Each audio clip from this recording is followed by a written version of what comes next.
comment imaginer l'effet qu'a pu produire un astéroïde de 500 km de diamètre entrant en collision avec la Terre.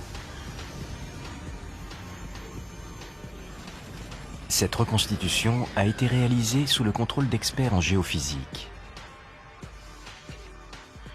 Pour faciliter la compréhension des proportions, la Terre a été représentée telle que nous la connaissons aujourd'hui.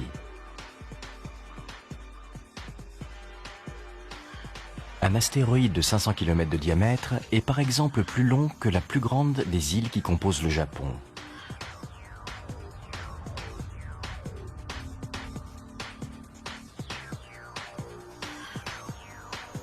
Le point d'impact a été situé en plein océan Pacifique entre le Japon et l'Australie.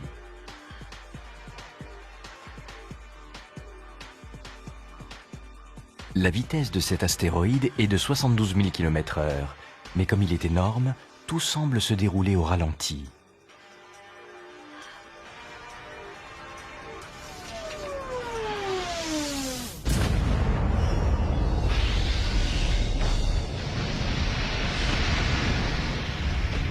Sous le choc, la croûte terrestre, épaisse d'une dizaine de kilomètres, se désolidarise du manteau, provoquant ce qu'on appelle un crust tsunami, un raz-de-marée de croûte terrestre. La fine pellicule blanche, ce sont les 4000 mètres de profondeur de l'océan.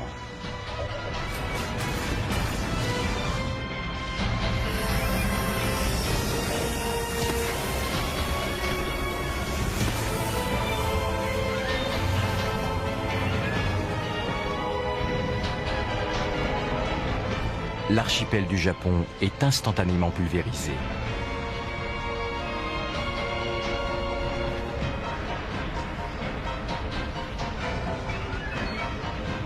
De gigantesques débris sont projetés au-delà de l'atmosphère, à plusieurs milliers de kilomètres de la surface, avant de retomber sur Terre comme autant de bombes à forte puissance.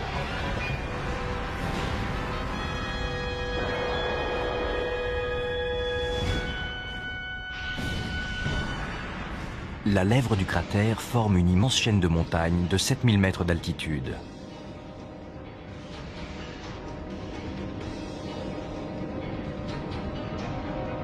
Le cratère lui-même est un gouffre de 4000 km de diamètre. Et ce ne sont que les premiers instants de la catastrophe.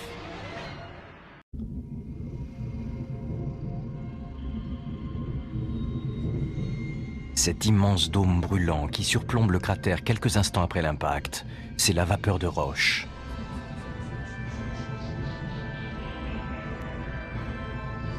« 100 milliards de mégatonnes de roches instantanément transformées en vapeur par l'extrême chaleur générée par la collision. »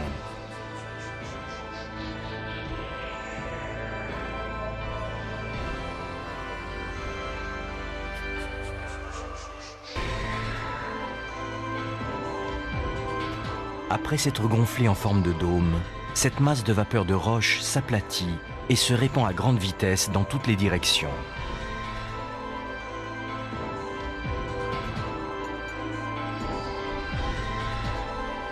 Trois heures à peine après l'impact dans l'océan, une formidable rafale de vapeur de roche portée à 4000 degrés centigrades et se déplaçant à une vitesse de 300 mètres par seconde atteint l'Himalaya.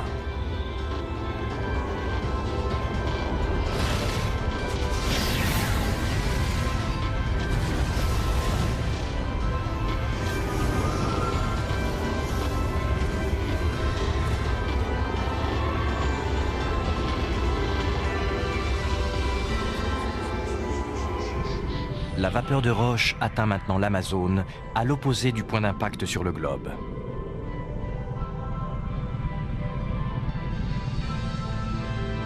L'intensité de la chaleur déclenche un phénomène de combustion spontanée. En un éclair, la jungle n'est plus qu'un océan de flammes.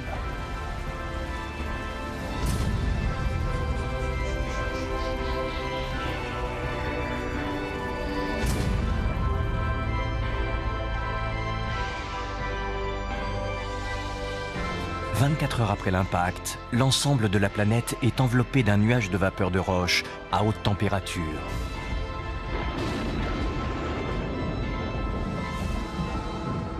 Elle va ainsi recouvrir le globe pendant près d'un an.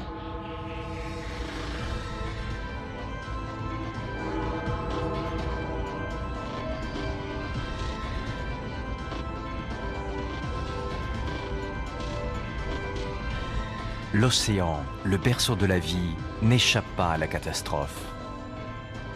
Sa surface bouillonne de toutes parts alors que la vapeur de roche vient tout juste d'envelopper la Terre.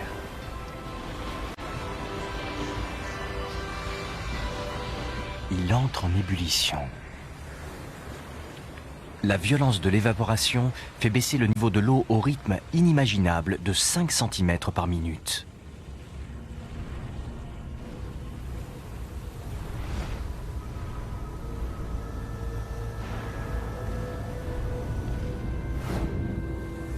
L'eau de mer a totalement disparu.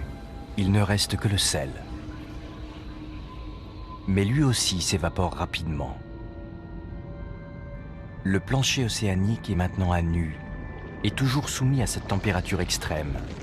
Très vite, il se met à fondre.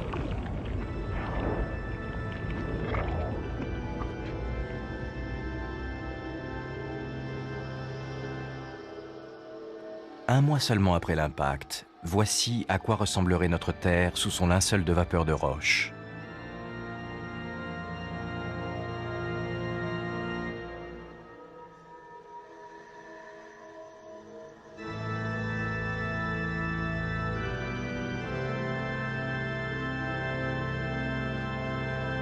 Une seule collision avec un astéroïde de 500 km de diamètre et plus une goutte d'eau ne subsiste sur la planète entière.